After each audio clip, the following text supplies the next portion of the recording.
Jumpa lagi bersama dengan saya Irma dan saya Patricia di podcast tanpa podium. Karena bahagia nggak butuh panggung. Kayaknya masih bahagia banget dengan kaosnya ya. Oh baik, iya. Meskipun sudah agak lama ya. Iya, mesti bikin kaos baru lagi. Wadah. Ide bagus tuh.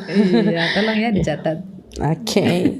Cuman memang kalau bicara soal karena bahagia nggak butuh panggung, tagline kita ini kayaknya memang jadi bagian refleksi penting ya. Memang panggung juga penting. Siapa bilang nggak penting? Karena kita mau menyuarakan kebaikan kebenaran juga pasti butuh panggung yang bila perlu lebih besar supaya orang banyak dengar. Tapi kadang-kadang orang nyari panggung jadi bikin orang nggak bahagia gitu. Lebih suka panggungnya dibandingkan kebaikan dan kebenarannya gitu ya sih. Iya betul, apalagi kalau sekarang ini kita lihat ya segala sesuatu bisa jadi panggung juga gitu loh Bet. Bahkan segala hal-hal di sekitar kita tuh bisa jadi panggung, dan apalagi kita juga ya ini sih nggak tahu ya ini jadi panggung atau enggak, cuman ya kita agak sedih ya karena beberapa waktu lalu kita mendengar masih terjadi aksi terorisme ya.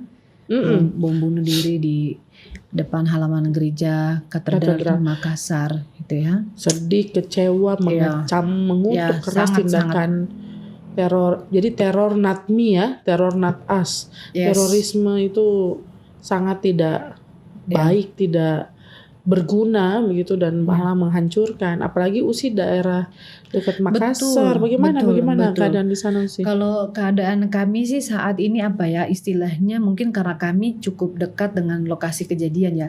Mau dibilang dekat secara jarak sih ya 5 jam perjalanan, tapi artinya kita masih ada di kawasan yang sama gitu ya. Di provinsi yang sama ya. Paling tidak ini menjadi momen dimana bagi kita untuk lebih waspada aja mengingat ini kan kita memasuki ini ya pekan suci ya, hari raya. Kayak ini ya, kayak apa ya, kayak berencana banget kalau aku lihat tiap tahun pasti ada kejadian-kejadian seperti ini yang membuat kemudian entah yang mau disebar ketakutannya padahal pandemi juga belum berlalu, sudah 1 tahun. Lalu kemudian ya memang orang bilang gak akan berlalu, kitanya yang berdamai dengan situasi dan vaksinasi juga menjadi hal yang penting. Vaksin pun belum selesai. Mungkin ada yang sudah 2 tahap, kita belum. Begitu ya. Kita sama ya usia by the way ya. Sama ya. Itulah ya. Memang gak jauh-jauh gitu. Gak jauh-jauh. Tanggal vaksinnya itu sama. Ya yang pastinya teman-teman ya kita tidak akan kita pernah sepakat sampai kapanpun kita akan tetap mengutuk segala aksi terorisme, dan kita turut berduka cita ya untuk mereka yang menjadi korban terhadap aksi terorisme. Ada korban berapa sih? Kalau tidak salah itu mungkin sekitar 10 ya. Oh Tuhan. Tapi menariknya sih. Tapi ya itu pun karena terhalang terhalang kan, tidak sempat masuk memang ke area gereja. Iya, aku jadi ingat peristiwa di Luajanan dan sekitarnya itu waktu zaman aku di Sanga-Sanga yang anak-anak kecil itu pun luka mereka masih belum pulih. Waktu itu Intan meninggal, lalu kemudian ada yang Alvaro bagian juga dari jemaat di tantenya presbiter di Martoria Luajanan. Nah itu sampai sekarang masih kasihan, kulitnya masih belum pulih, berkali-kali operasi. Itu kan operasi plastik itu juga menimbulkan luka bukan juga fisik tapi psikis ya, terganggu dan lain-lain. Makanya memang mengecam keras tindakan terorisme, tapi sayangnya seringkali kita menjadi orang-orang yang turut mengembangbiakan dalam tanda petik. Sadar nggak sadar gitu ya sih ya. Agama-agama, gereja-gereja juga. Kita selalu lihat terorisme karena yang diserang gereja lalu seolah-olah agama tertentu gitu. Padahal belum tentu. Agama bisa jadi terorisme tuh nggak ada agama. Itu tapi nanti orang ateis bisa ngomel juga. Iya betul juga ya. Tapi ateis kan tidak bertuhan, bukan tidak beragama. Mungkin agamanya mereka bentuk lain. Tapi intinya gitu ya, dia bukan golongan orang-orang yang berpihak pada kemanusiaan dan keadilan. Betul. Pasti. Yang hanya memikirkan kepentingan sendiri aja itu. Jadi yang tapi yang perlu kita lakukan, baik teman-teman entah pemuda maupun kita semua ya, kadang-kadang mungkin kita tokoh-tokoh kaum rohaniwan yang sering berkhotbah juga kadangkala dalam tanda petik terlalu mengagung-agungkan apa yang kita percayai dalam tradisi tertentu, lalu kemudian mendiskreditkan ajaran agama yang lain. Itu pun keliru sebenarnya. Bukan bilang bahwa kita nggak boleh mengajarkan jalan kebenaran, itu harus. Tapi untuk membenci sesama itu yang nggak boleh. Nah, kebencian itu sadar nggak sadar terpupuk lewat apa yang kita juga sampaikan kepada umat. Atau umat juga memilih tontonan-tontonan yang memuaskan hati, gitu kali usia, kayak nonton Christian Prince, yang kemudian bangga sekali dia menghujat dan menjatuhkan agama yang lain, seolah-olah itu sudah yang benar yang harus terjadi, padahal itu cikal bakal sebenarnya kebencian, angkara murka yang terjadi. Angkara murka bahasa gue, kayak lagu itu kalau nggak salah ya. Ada dulu lagu tuh tentang angkara murka itu ya. Ini lagu lama banget lah. Iya, ya itu ya memang ya segala sesuatu kalau sudah yang namanya kebencian itu sudah ditumbuh kembangkan ya akan menimbulkan hal-hal yang pastinya merugikan banyak orang, bahkan bisa menghilangkan nyawa orang seperti yang terjadi ini ya. Dan tentu saja ini harus membuat kita juga sebagai orang-orang yang beragama, apalagi kita orang-orang Kristen ya, kita harus berpikir kritis lah, begitu ya. Berpikir kritis untuk bisa juga memposisikan bahwa betul kita adalah warga gereja, warga jemaat, orang yang percaya kepada Tuhan Yesus, tapi kita juga bagian dari masyarakat. Betul. Kita bagian dari masyarakat. Artinya kita punya tanggung jawab di tengah-tengah masyarakat. Bagaimana kita membangun kehidupan, apalagi di tengah-tengah perbedaan ya. Ini efek pulang dari diskusi kerukunan. Iya. Karena dikumpulin ya Usi tadi ya. Ini sih sebenarnya nggak sengaja ya, dan memang udah jadwal.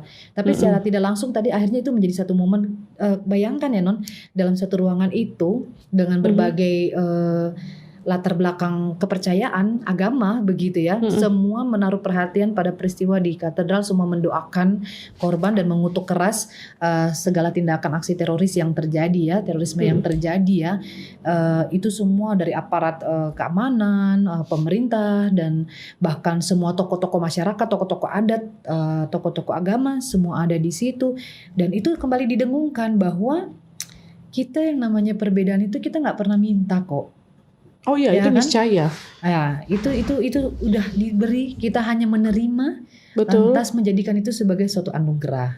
Jadi untuk apa kita sibuk menanamkan kebencian dan kemudian kita sibuk untuk saling menghancurkan? Itu kan sesuatu yang tidak selayaknya ya, tidak manusiawi lah untuk terjadi dalam kehidupan orang-orang yang katakanlah paling tidak mereka orang-orang yang beriman, yang dikatakan sebagai orang-orang yang beriman. Itu sih tadi. Jadi ya begitu ya. Dan jangan beri panggung atau kepuasan kepada mereka dengan menyebar foto dan lain sebagainya. Betul. Lalu jangan takut melawan terorisme gitu.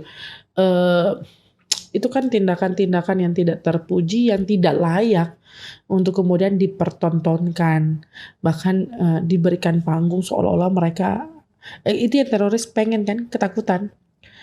Teroris pengen menebar ketakutan, menebar kebencian dan lain sebagainya. Kayak aku tadi baca Instastory-nya Katolik Garis Lucu tuh bilang dari dulu emang cuma punya 2M umat Katolik katanya, mendoakan dan mengampuni, itu senjatanya. Gitu. Tapi kita iya betul, kita ya harus mendoakan supaya mereka kembali ke jalan yang benar, itu pasti begitu ya. Tapi yang pasti, dan mendoakan mereka yang melakukan kesalahan, tapi yang pasti ya kita juga harus berbenah diri bersama. Jangan juga tuh muncul bibit-bibit unggul kebencian dan lain sebagainya. Terus aku baca juga statusnya Bung Harliu sih, menarik juga. Tapi aku nggak baca full karena memang situasi lagi nggak memungkinkan aku lihat media sosial ya dengan berlama-lama. Tapi kemudian Bung Harliu tuh ngomong, ini kayak dia ada di Minggu Palmarum seolah-olah mau bilang bahwa ya memang itu paradoks hidup. Ini pakai bahasaku lah ya. Aku juga ngomong itu di khotbah kemarin. Minggu Palmarum tuh mempertontonkan paradoks kehidupan. Kita dipuji sekaligus orang yang memuji itu juga meneriakan salib-salib. Salibkan dia maksudnya. Ya pujian dan ujian kan begitu ya. Kita menghadapi semua hal dimuliakan tapi kemudian disalibkan, itu yang Yesus alami. Nah Minggu Palmarum juga kita menghayati bersama bahwa dalam peristiwa sebelum kemenangan ada penderitaan dan sengsaranya Yesus. Sengsara banget. Bahkan di Getsemani kan dia bilang seperti mau mati. Seperti mau mati rasanya. Kita nih sengsara banget kayaknya ya Minggu Sengsara tahun ini ya Usi. Betul. Backgroundmu Pet juga. Oh oke. Aku duluan lagi. Patricia. Iya. Soalnya ini kan berbeda ya dari biasanya. How's life, Pet? Di minggu-minggu akhir Prapaskah. How's life gimana ya? Minggu. Jangan sampai itu pertanyaan yang paling sulit yang pernah gue bikin ya. Iya. Karena aku tuh kayak lagi bitter banget. Oke. Apa ya? Mau bilang betul, aku menghayati sekali Minggu Prapaskah itu kita hayati bersama, lalu kemudian kita khotbahkan juga bahwa penderitaan itu menjadi awalan dari seluruh kemenangan karena kebangkitannya Yesus. Tapi tidak semudah mengkhotbahkan ketika kita mengalami masa-masa sengsara. Aku mendampingi mendampingi Gaby yang saat ini dalam keadaan sakit. Hari ini beritanya itu dia harus diamputasi begitu. Oh nangis, kami nangis, itu manusiawi sekali. Tapi kemudian kami sedang cari cara supaya itu tidak terjadi. Lalu aku merenungkan kembali, ini kita Usi punya pertanyaan ini, kemudian aku merenung. Aku nggak bilang bahwa penyakit adikku biasa aja, tapi kemudian penderitaan Yesus juga luar biasa, segitunya dia mau mengampuni kita, disiksa, disalib dan lain sebagainya. Dan aku percaya sih kesengsaraan yang dipikul sekarang pasti berbuah kemenangan menurut caranya. Aku nggak paksa Tuhan. Aku tuh dulu sempat gini waktu Gaby sakit 2017 kalau nggak salah. Yang sempat koma. Yang koma 2016. Wah pergumulan berat tuh. Gaby 2016 koma, 2017 luka kaki kiri. Yang sekarang kiri juga tapi telapak dulu atas. Lalu 2018, 2019 kalau nggak salah yang kanan. Lalu sekarang yang kiri tapi bawah. Orang bilang kenapa nggak dijaga dan lain sebagainya. Ternyata baru ketahuan bahwa bisa jadi Gaby ini sejak lahir. Dan memang dia akan luka dengan sendirinya kalau memang daya tahan tubuhnya turun, bisul dengan sendirinya. Dulu kan sempat bisul di tangan, ketiak begitu ya. Aku tadi mau bilang apa ya, intinya apa yang dia alami, apa yang dia rasakan saat ini aku nggak bisa rasa Usi, tapi turut kemudian membuat pusing semua. Dan tiba-tiba ini ya hidup yang kemudian kita rencanakan. Kamis pagi tuh aku baru Rabu aku bikin palma dan lain sebagainya, dekor karena malamnya rekaman gitu. Lalu kemudian Kamis persiapan dan lain sebagainya. Lagi bahagia karena ada yang nyumbang laptop untuk live streaming, puji Tuhan gitu. Ada yang nyumbang chat untuk pastori dan konsistori, puji Tuhan. Gaby harus opname, gitu-gitu. Situasi yang inikah sengsara Yesus yang kemudian harus kita alami bersama gitu. Kadang-kadang tuh aku waktu yang sakit 2017 itu ada satu foto ketika ada yang KKR. Aku gak menyoal siapapun yang biasa menjalankan KKR ya. Tapi mereka KKR di satu stadion lalu kemudian menyembuhkan orang sakit begitu. Kenapa gak datang ke rumah-rumah sakit misalnya. Dan dari situ aku berjanji untuk aku gak pernah mau klaim janji Tuhan untuk kemudian harus disembuhkan, gak gitu. Tapi setidaknya Tuhan tolong kasih kekuatan ke kami supaya bisa memikulnya, dan itu terjadi Usi. Lewat Usi, lewat sepupu, lewat om, tante, lewat majelis jemaat, lewat teman-teman, sahabat-sahabat yang tergerak hatinya gitu ya. Kita kemarin kan bicara Esra Ahasveros, digerakkan hatinya oleh Tuhan begitu.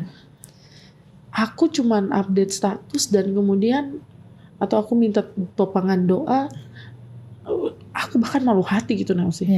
Ketika orang bilang minta nomor rekening apa segala minta maaf ya teman-teman, ini bukan untuk menjual dan kami nggak akan tampilkan nomor rekening di sini, tidak akan ada running text nomor rekening berjalan, nggak itu. Dan nggak maksa ya, sampai di rumah sakit pun mesti take podcast ya.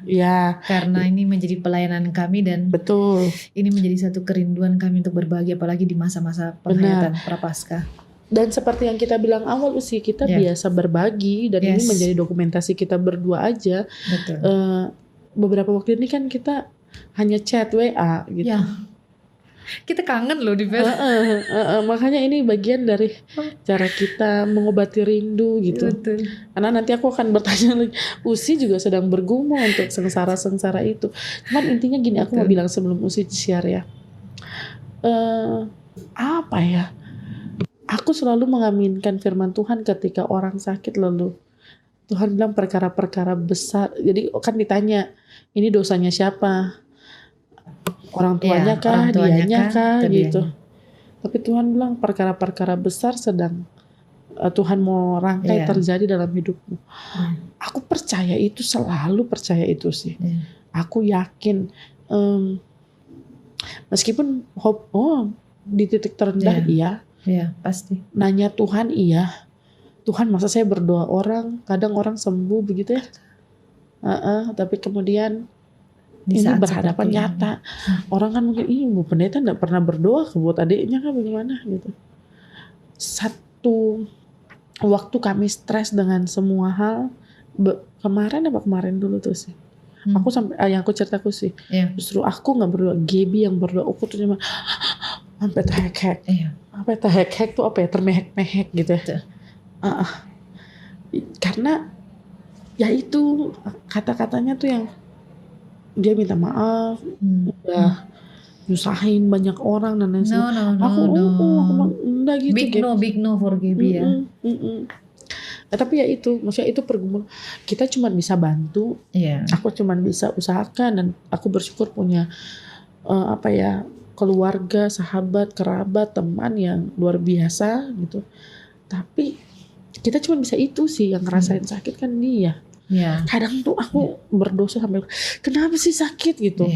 Tapi itu yang harus dialami. I've been there, Ben. Aku pernah di situ. Oke. Coba cerita dulu. Mungkin kalau pas pada saat tadi penekanan kenapa sih mesti sakit, itu aku pernah alami itu waktu di almarhum Papa ya. Karena aku sempat merasa ini aku datang ini untuk cuti melahirkan gitu. Dan pada saat itu memang Papa sedang dalam keadaan yang drop ya. Tapi akhirnya ya kita bisa lewati. Tapi artinya memang hal-hal seperti itu tuh akan ada gitu ya dalam perjalanan pergumulan kita ya gitu ya. Pertanyaan-pertanyaan, kok bisa sampai begitu sih gitu ya. Kenapa sih bisa sampai begitu gitu ya. Karena beberapa waktu lalu yang bikin kita cuma sekedar chat itu yaitu sebelum Gaby kan Miguel. Benar. Dan aku tuh kaget setengah mati kaget. Karena dia barusan, ini kalau mau opanya dengar seperti ketahuan. Jadi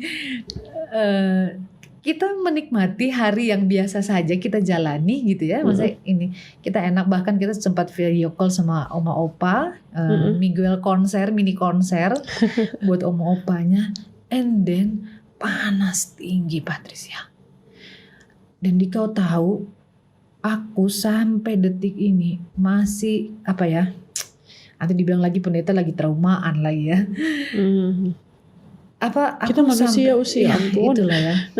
It's okay. Nah, jadi sampai aku bilang gitu, eh, aku nih udah kalau bicara dia panas, lain kalau kita panas kan kita bisa ini sendiri ya, kita bisa pakai apa yang kita bisa rasa badan kita. Tapi kalau sudah diabetes ya, karena dia sudah 2 kali step toh. Dan itu yang terakhir itu aku sendirian. Aku udah sempat cerita kayaknya. Aku sendirian dan aku sudah berpikir bahwa mungkin aku udah kehilangan aku. Dan aku waktu pas malam itu dia demam tinggi, pikiranku udah macam-macam kan. Padahal waktu itu kita udah mau tag ya. Udah sempet pengen ngomongin soal tag, tapi aku udah gak bisa. Sampai yang tadinya Bung, yang aku bilang dia telepon. Ini papanya memang udah bicara anaknya sakit tuh, sudah feelingnya udah kuat sekali. Dia telepon, dia masih belum nge tuh, karena kan masih voice call tuh. Dia pikir dia pikir mungkin aku udah tidur, jadi dia nggak pernah video call kalau udah malam. Biasanya kita cuma voice call aja.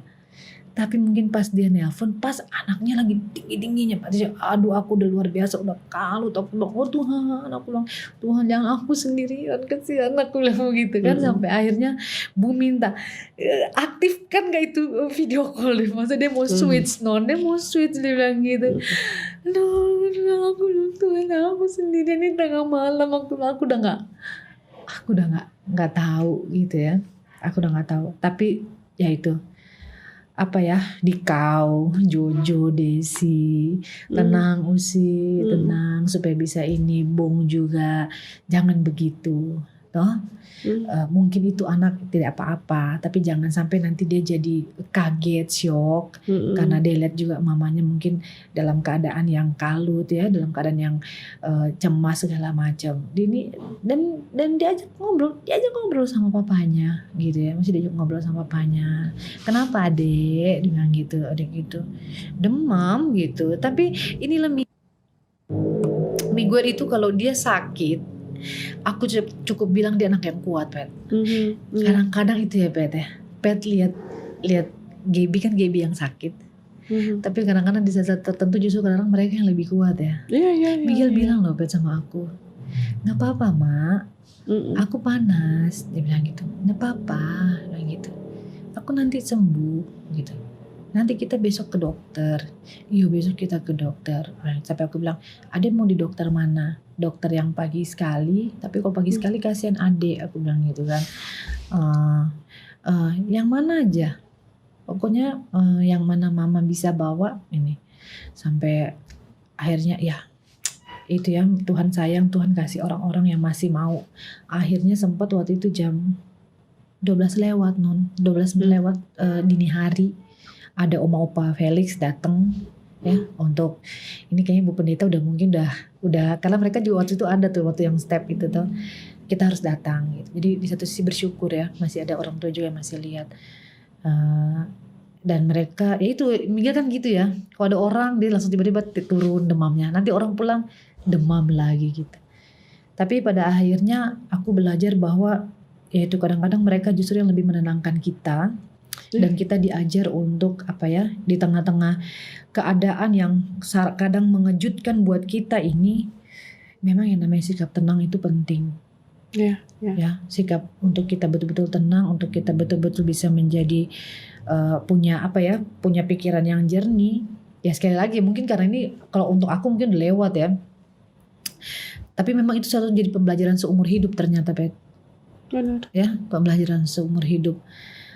Sampai akhirnya ya Tuhan sayang dapat ketemu dokter dan sudah ada minum obat dan berangsur-angsur pulih gitu ya. Tapi aku sudah jaga sekali, betul jaga sekali, artinya dia enggak boleh ini ya, Pet, udah ada amandelnya. Karena di situ yang bikin panas, jadi aku pikir ya sudah oke. Dan itu lagi di tengah-tengah seperti ini juga tiba-tiba dengan kondisi sekarang ada banyak pertemuan-pertemuan yang harus didatangkan, koordinasi sana sini dan sebagainya, dan kami hanya berdua. Itu sesuatu yang sedih aku gitu, sedih karena di satu sisi aku harus bisa menempatkan diriku dengan baik gitu ya, mana pelayanan, mana tugasku juga di tengah-tengah koordinasi dengan pemerintah, dengan aparat dan juga dengan Miguel ya. Tapi sekali lagi Tuhan berikan kita orang-orang yang memang selalu siap ada untuk kita gitu ya Pet ya. Menolong kita, mendampingi kita untuk bisa tetap menjalankan apa yang menjadi tanggung jawab kita. Dan itu sesuatu yang menurutku di masa-masa di masa-masa prapaskah ini sesuatu yang menjadi satu hal yang betul-betul membuat kita, ya kalau bukan Tuhan yang membuat segala sesuatunya itu menjadi lebih baik, menjadi lebih tenang, menjadi lebih mampu untuk kita jalani, ya kita mau berharap sama siapa lagi gitu. Dan sebenarnya menurutku ya,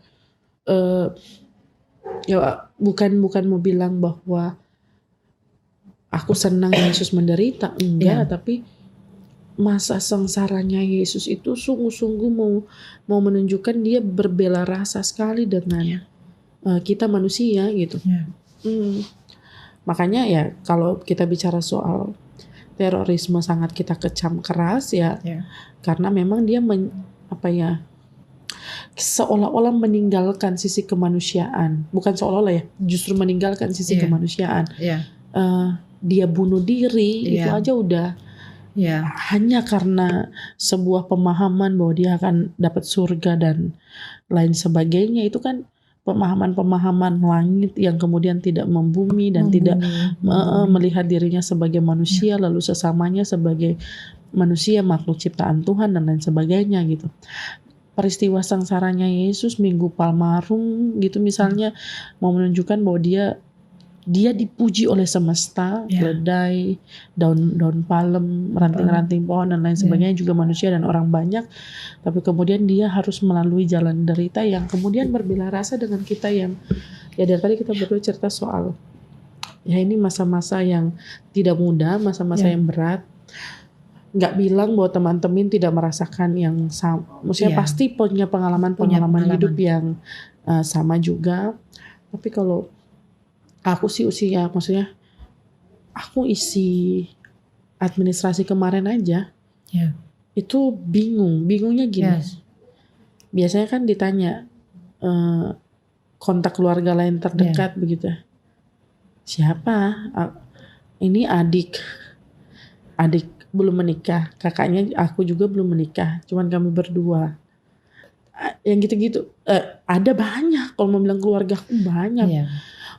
Saudara-saudaraku sayang banget sama aku, om tanteku sayang, Usi juga, teman-teman sahabat banyak. Tapi saya itu kayak stuck ya. Stuck. Siapa ya keluarga gue ya? Gitu. Laki nggak punya, anak kagak ada gitu kan, adik doang, kita berdua doang. Tapi Usi pada saat proses ini terjadi, ya memang benar kita nggak pernah sendirian. Tuhan hadirkan itu tepat. Kadang udah pikir kita sendiri, tapi enggak, kita nggak berjalan sendirian. Dan aku tuh selalu gitu, saya selalu di sisi yang Tuhan kapan aku punya kesempatan untuk membalas, kapan tanganku di atas gitu. Tapi kan nggak harus materi ya, maksudnya ada banyak cara. Makanya selagi bisa bikin apapun, termasuk sebenarnya podcast ini kan tujuannya untuk bagiku, kita berbagi suka, berbagi duka, berbagi senang, susah, sakit, sehat. Itu juga kan siapa tahu kita ngobrol, yang dengerin juga lagi dalam keadaan sakit. Kalian nggak sendirian, kita juga. Betul. Mungkin saat ini kita sehat, tapi kita juga, atau orang-orang yang mendampingi orang sakit itu nggak mudah gitu.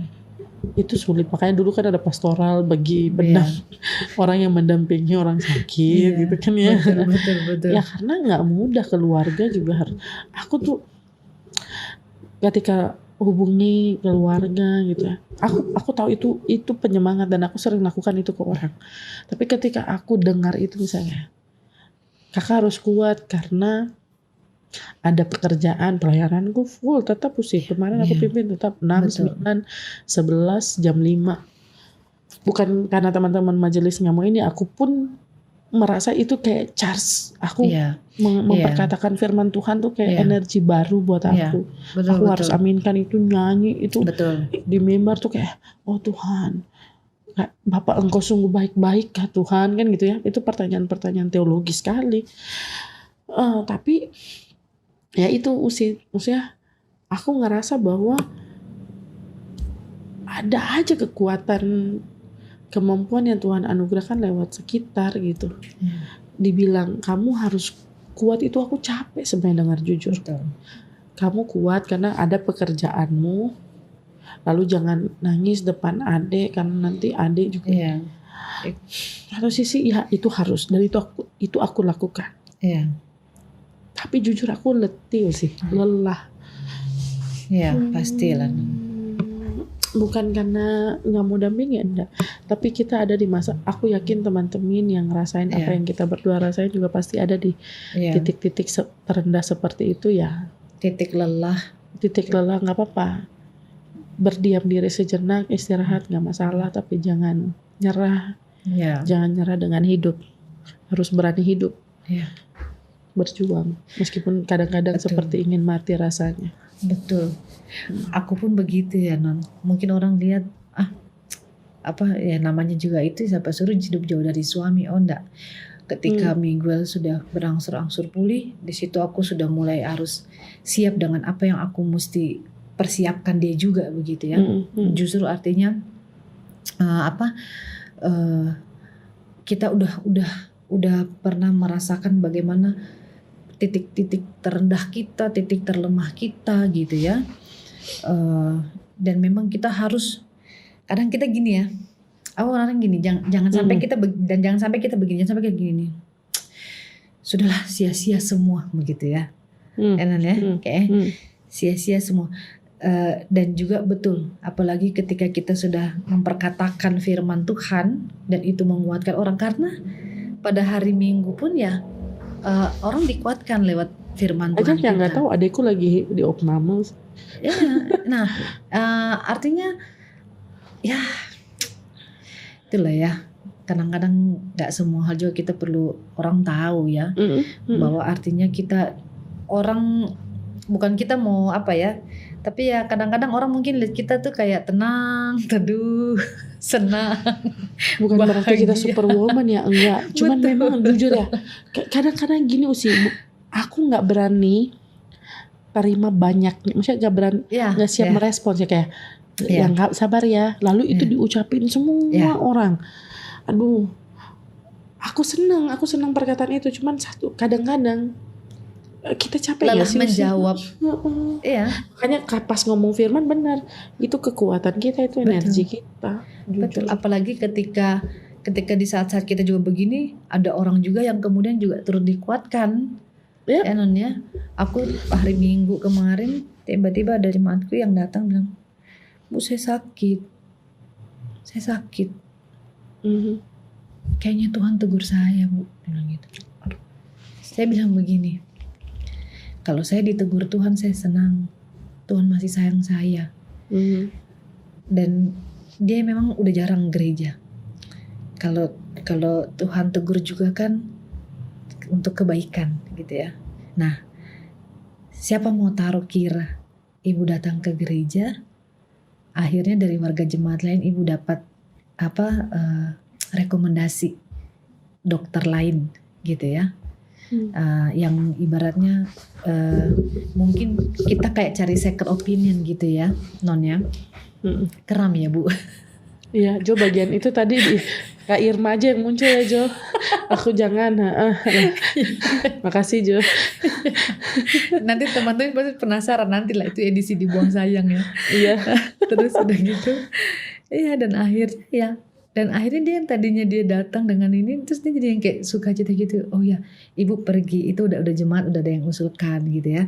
Ini ya, jangan pernah berhenti, artinya ya sebenarnya kalau bilang Tuhan menegur juga, ya bagaimana sih, Tuhan tuh menyapa aja terus kita dengan kasih mau merangkul, mau memeluk, mau mengambil kita kembali kan begitu ya, ibaratnya begitu. Yang penting kitanya mau peka atau tidak. Jadi ya artinya dengan ibu datang ke gereja lagi aja itu udah sesuatu yang luar biasa. Cuma mungkin kan memang kita kan susah ya Non ya. Sempat kita udah online mungkin belum semuanya, apalagi kalau orang udah ganti nomor telepon tuh udah susah kita gitu pada gitu. Dan tapi akhirnya menolong, membantu, dan kita juga semakin dikuatkan dalam pelayanan. Dan memang kadang-kadang ketika kita pelayanan itu memang udah chargernya kita lah ibaratnya begitu ya. Chargernya kita yang membuat kita jadi kuat, yang membuat kita juga di tengah-tengah pertanyaan juga yang mungkin masih ada dalam pikiran kita, diyakinkan lagi dengan firman Tuhan, dan itu yang membuat kita bisa melalui segala sesuatu pun ketika saat ini Pet juga masih menjalani bersama dengan ADG, dan kita juga nggak tahu ke depan seperti apa yang akan kita lalui. Tapi melalui apa yang Yesus tampilkan dalam seluruh perjalanan sengsaranya, kemarin juga di renungan aku bilang bahwa intinya dia nggak pernah ninggalin kita gitu ya. Buat apa dia mau repot-repot melalui jalan sengsara ya. Karena kalau dia nggak lewat jalan sengsara, kita sedih, ngapain orang Tuhan kita juga nggak tahu apa-apa kok gitu ya. Tapi dia mengalami itu, dan dia mau melihat bahwa dia merasakan apa yang kita rasakan gitu ya. Walaupun segala sesuatunya mungkin tidak terkatakan oleh kita ya. Tapi itu suatu perjalanan, satu pergumulan, bahkan satu proses iman yang luar biasa yang kita harus hadapi di masa-masa prapaskah ini. Apalagi semua Jumat Agung, Paskah. Nanti kita bahas Paskah, dan kemudian penampakan wajah Kristus melalui banyak sekali. Betul. Aku mau ambil kesempatan ini mengucapkan terima kasih lah untuk orang-orang yang ini loh sih, nggak perlu kita ngomong. Ya. Tapi aku yakin itu gerakan roh, tuntunan roh. Betul. Itu cara Allah itu, dia mendatangkan kebaikan. Dia tahu kita punya mulut berat sekali meminta, berat sekali. Keluarga tuh kalau keluarga, khususnya keluarga mama, mohon maaf ya, keluarga papa, mohon maaf. Aku harus jujur ya. Tapi kalau keluarga mama dari dulu tanpa ngomong, itu ya dengan berbagai macam ini ya. Dan aku berharap om tanteku juga ada dalam keadaan sehat karena mereka juga lagi dalam keadaan sakit begitu ya. Saudara-saudara juga gitu. Terus teman-teman yang dari Jerman lah ada, teman-teman internisti tercinta ada. Banyak. Apalagi kalau podcast tanpa podium gak usah diomongin ya. Kakak-kakak UIN, pejuang tesis family lah istilahnya begitu. Itu luar biasa rangkulannya, merengkuh gitu, sehingga kami percaya bahwa ini uniknya menurutku ya. Yesus itu sengsaranya sendirian, tapi dia nggak biarin kita sendirian sengsaranya. Iya, itu dia. Itu ajaib. Itu gila. Itu cinta kasih Tuhan yang tidak terperi itu. Dia aja menangis berpeluh sendiri, ditinggalkan. Iya. Tapi dia nggak ninggalin. Ditinggal tidur. Kadang kita curhat, orang lain nggak jawab aja kita udah gimana gitu ya. Udah nggak ada yang peduli lagi sama gue. Tapi ini tanpa ngomong, digerakkan hati oleh Allah. Aku sudah memang selalu percaya sih, cuman memang di saat-saat tertentu, saat-saat kritis kayak kemarin tuh udah. Tapi itu sih mudah-mudahan teman-teman bantu doa supaya bisa sehat tanpa amputasi. Apapun yang terbaik harus kami tempuh, sekalipun yang paling buruk, tapi yang penting Gaby siap, Gaby kuat gitu. Dan aku bersyukur punya, ketika aku tanya opini keluarga itu kan paling utama juga ya usia. Betul. Semua menghormati keputusan kami apapun itu, dan itu ya satu sisi puji Tuhan, sisi lain juga aduh aku salah memutuskan salah semuanya ini itu. Tapi itu ya usia. Mudah-mudahan Miguel juga cepat sembuh usi. Lalu kita menjadi orang-orang yang bisa menyembuhkan hati umat dengan tidak menimbulkan kekejaman dan kebencian baru. Betul. Dan buat kita juga yang mungkin dalam pergumulan, apa tadi Pet? It's okay not to be okay. To be okay. Atau it's okay to be not okay. Ya intinya nggak apa-apa kalau ada apa-apa. Kamu jawab dulu. Lagi sakit ditanya katanya. Emang kakak ajaib ini. Maaf ya Ge. Pokoknya ya itu ya. Karena bahagia gak butuh panggung, bukan berarti gak bisa ada apa-apa gitu ya. Benar. Ada apa-apa itu bagian harus selalu dari bahagia. Betul. Ada apa-apa itu bagian dari proses hidup. Tapi dalam setiap proses hidup itu yang kita yakini adalah Tuhan selalu ada buat kita. Kita nggak akan pernah sendiri. Ada orang-orang terbaik yang Tuhan siapkan di dalam kehidupan kita ya. Sedangkan raja orang Persia aja bisa dipakai Tuhan ya. Apalagi nih ring satunya kita ya. Betul. Yang Tuhan pasti pakai teman-teman, semua sahabat. Luar biasa. Dan pihak keamanan yang berjuang untuk mengamankan ini semua lagi ditanya ya gereja-gereja ibadah jam berapa. Terima kasih, selamat bekerja. Semoga bisa juga menegakkan keadilan dan kebenaran, menangkap semua teroris yang ada sampai ke akar-akarnya itu merusak itu. Merusak keutuhan ciptaan. Capek loh tidak tahu. Iya. Berapa kali patroli sih di gereja? Ada 3 kali. Enggak 4 kali. 4 kali tapi dari berbeda-beda ya. Ada yang dari TNI, ada yang BRIMOB, ada yang dari polisi ya. Dan ngobrol-ngobrol sama Kak Desi tuh, lu didatengin berapa kali sama Kak Desi gini. Iya, kita nih repot. Bapak cari lagi ini lah. Pak lagi pakai masker lagi.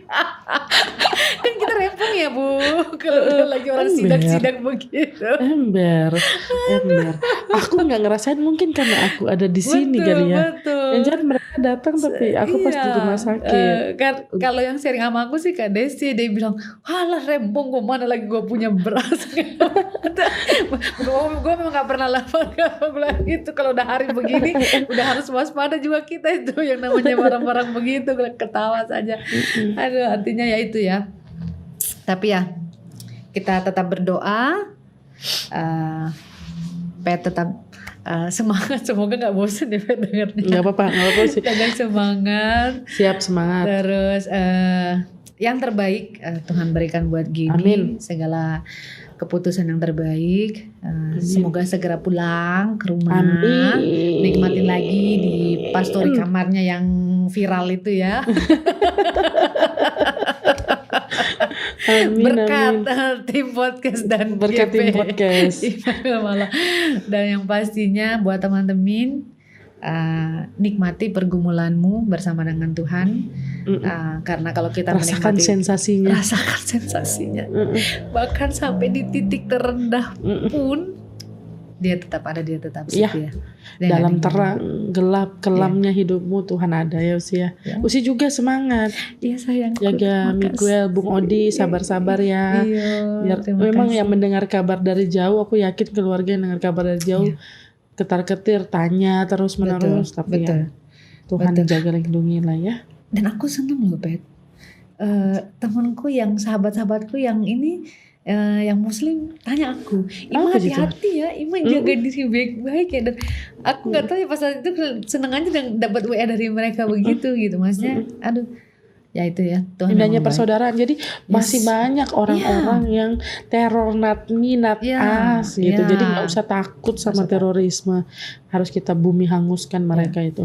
Dan yang pastinya hilangkan kebencian dari hati kita, dari hidup kita semua. Hilangkan kebencian yang ada di hatimu. It is well. It is well with my soul. Betul. Backgroundmu, it is well. Oke deh, teman-teman. Demikian sharing kami di masa-masa. Loh, aku cuma ngikut. It's okay to itu ya. Iya. Pokoknya nikmati minggu sengsara ini, hayati. Iya. Jadi dia lebih dahulu menderita untuk kita kok. Iya. Jadi nggak apa-apa menderita saat ini. Tuhan kuatkan. Tuhan mampukan. Amin. Ya, buat teman-teman, semoga percakapan ini memberkati dan semakin membuat teman-teman semangat menjalani hari-hari kehidupan yang Tuhan percayakan. Dan tentunya jangan lupa dengarkan episode terbaru podcast Tanpa Podium yang sudah bisa didengarkan setiap Rabu malam di Spotify dan juga sudah bisa disaksikan di kanal YouTube Podcast Tanpa Podium setiap Sabtu malam. Info selengkapnya ada di @podcast_tanpa_podium Instagram. Jadi bisa dilihat di sana iklan, microblog, video-video yang pastinya mencerahkan. Mohon maaf ya iklannya ada gangguan visit perawat ya. Mohon maaf. Terima kasih ya perawat juga kalau begitu ya. Ya makasih ya. Oke deh teman-teman, sampai jumpa di episode selanjutnya. Saya Irma pamit. Saya Patricia pamit. Dadah, Tetap sehat. sehat, kuat, sehat, waspada, bersuka cita. Bye. Bye.